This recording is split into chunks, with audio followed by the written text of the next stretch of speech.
जी है चंद सांसें या नबी तशरीफ ले आओ कि रस्ता तक रही है आपका बीमार की चौखट। जवान जो आज नफ्स परस्ती की तरफ जा चुके हैं, जो शराब नोशी की राह पर जा चुके हैं, हमारी नौजवान नस्ल आज मसाजिद से दूर है, मदारिस इस्लामिया से दूर है। हमारे नौजवान आज अपने माँ बाप से जबान लड़ाते हुए नजर आते हैं। हमारी नौजवान नस्ल आज अपने बुजुर्गों की बेअदबी करती हुई नजर आती है। हमारे नौजवान जिनके हाथों में कुरान होना चाहिए था, आज उन हाथों में शराब की बोतलें भी नजर आती हैं। अगर आप वाकई चाहते हो, यकीनी तौर पर चाहते हो कि हमारे वो नौजवान जो मस्जिद से दूर हैं, मस्जिद की तरफ पलट आए, अगर चाहते हो कि वो नौजवान जो शराब नोशी कर रहे हैं वो शराब की बोतल को हाथ ना लगाएं, वो नौजवान जो आज माँ बाप से बदखिलामी करते हैं, चाहते हो कि वो अपने माँ बाप के फर्मा बरदार बन जाए। हमारे वो नौजवान जो सुबह से लेकर शाम तक सिर्फ राजनीति की बातें करते हैं, ना अपने फ्यूचर की खबर है, ना जिंदगी की खबर है, ना घर वालों की खबर है, अगर चाहते हो उसको अपनी जिम्मेदारियों का एहसास हो जाए, अगर इनकलाब चाहते हो, खाली मस्जिदें फिर से आबाद हो जाएं, मदरसे फिर से पढ़ने वालों से आबाद हो जाएं, नौजवान तबका जो आज बदकारियों की राह पर है वापस आ जाए, तो इस पुरफितन दौर में मुसलमानों कोई तरीका कारगर नहीं हो सकता। बस एक तरीका है, नौजवानों को मेरे नबी का दीवाना बना दो, नौजवानों को मेरे नबी की जुल्फों का दीवाना बना दो, शहरे मदीना का मतवाला कर दो।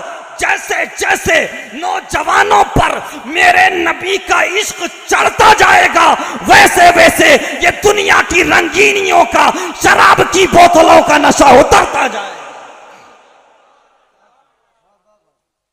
अगर चाहते हो कि जो अमल की वादियां सूख चुकी हैं, ईमान की वादियां जो उजड़ चुकी हैं, अमल की वादियां जो वीरान हो चुकी हैं, वो फिर से सैराब हो जाएं, तो मुसलमानों मुस्तफ़ा करीम का आशिक नौजवानों को बना दो। अगर चाहते हो कि हाथों में शराब नहीं कुरान नजर आए, अगर चाहते हो कि नौजवान अपने मां बाप के कदमों को चूमते नजर आए, अगर चाहते हो कि छोटे बच्चे आगे चलकर दुनियादार नहीं बल्कि दीनदार बने, तो बस एक तरीका है, इश्क़े मुस्तफ़ा की आग लगाई जाए, इश्क़े मुस्तफ़ा की शमा रोशन की जाए। मुसलमानों, ये वो नशा है, नशाए इश्क़े मुस्तफ़ा, ये वो नशा है, जब ये नशा चढ़ता है तो दुनिया की रंगीनियों का नशा उतरता जाता है। मेरे मुस्तफ़ा करीम सल्लल्लाहु तआला अलैहि वसल्लम के प्यारे दीवाने, और इसके लिए क्या करना होगा ये भी समझ लीजिए। ये तो आपने समझ लिया कि इश्क़ मुस्तफ़ा ज़रूरी है, लेकिन इश्क़ मुस्तफ़ा नौजवानों के दिल में आ जाए वो कैसे होगा? तो मैं एक सिंपल तरीका आपको बता रहा हूं मेरे प्यारे भाइयों, बुजुर्गों और दोस्तों। आप गौर व फिक्र करें, आप अपनी लाइफ स्टाइल को देखें, अपनी रोजमर्रा की जिंदगी को देखें। आप रातों दिन क्रिकेटर्स, एक्टर्स, एक्ट्रेसेस, दुनिया भर के लोगों की बात करते हैं, नेताओं की बात करते हैं, ministers, cabinet ministers, chief minister, prime minister, दुनिया भर की बातें करते रहते हो। मत तुम क्यों इस तरह की बातें करते हो? तुम्हारा प्राइम मिनिस्टर गरीब नवाज है। हम सब कुछ करते हैं, जिन बच्चों के सामने आज तुम नेतागिरी की बातें करोगे, जिन बच्चों के सामने आज तुम सियासत की बातें करोगे, वो बड़ा होकर सियासी नहीं बनेगा तो क्या करेगा? वो बड़ा होकर सियासत ही तो करेगा भाई। और सबसे पहले सियासत का डेमो अपने माँ बाप पे करेगा। वो कितना सियासी हो चुका है, उसकी नेतागिरी कितनी डेवलप हुई है, इसको परखने के लिए वो डेमो किस पर करेगा? माँ बाप पर करेगा।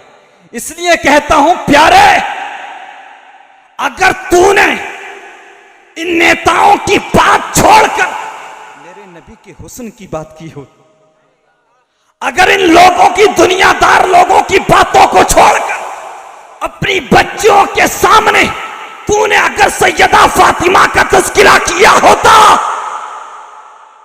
अगर अपने बच्चों के सामने क्रिकेटर्स नहीं, नेता नहीं, अगर हुसैन और हसन का तज़किरा किया होता, तो आज तेरे बच्चे के हाथ में शराब नहीं बल्कि इस्लाम का परचम नजर आता।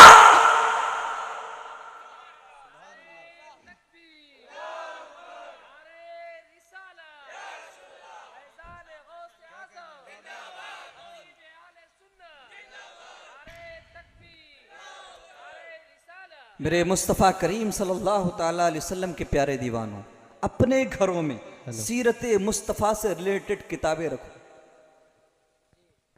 सीरत मुस्तफ़ा की किताबें रखो। उर्दू नहीं पढ़ सकते, हिंदी में मिल जाएगी, इंग्लिश में मिल जाएगी, जो लैंग्वेज आपको आती है हर लैंग्वेज में सीरत मुस्तफ़ा की किताबें दस्तयाब हो जाएंगी, मिलती हैं। और फिर उन किताबों को अपने घर में ला के रखो, और फिर उस किताब को खोलकर, जैसे चौपालों पर बैठकर, आजकल बड़ा माहौल ख़राब हो गया हिंदुस्तान में, पूरे 5 साल इलेक्शन ही चलता है। पहले क्या होता था, 2 महीने 3 महीने इलेक्शन का माहौल रहता था, है कि नहीं? लेकिन आजकल हमारी मीडिया है कि वो पूरे 5 साल इलेक्शन कराती है।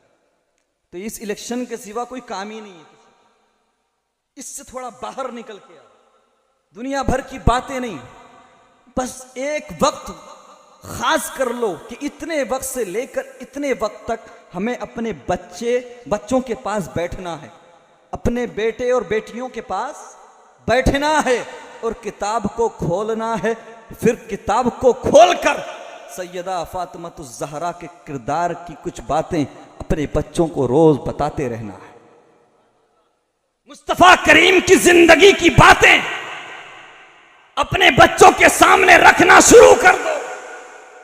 इमाम हसन, इमाम हुसैन की बातें, उनकी ज़िंदगी के वाक़ियात अपने बच्चों के सामने रखो। तो फिर मैं यकीन से कहता हूँ, अगर तुम ऐसे करने लगे ना, तो शादी के बाद अपने लड़के के लिए तुम्हें इमाम साहब से तावीज़ कराने की ज़रूरत नहीं पड़ेगी, है कि नहीं?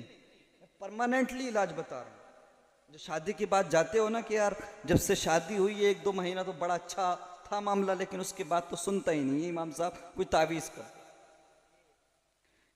क्या हो गया भाई मुसलमानों? अल्लाह ने सबसे बड़ा तावीज़ तुम्हारे लिए कुरान अता किया है, नमाज दी है। अपनी परेशानियों का हल कुरान और नमाज में ढूंढो।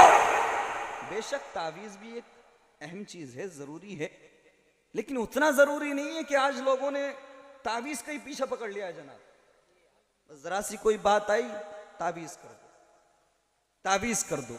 लड़का नहीं सुन रहा, सुनेगा कैसे भाई? तूने उसको सुनने लायक बनाया कब है?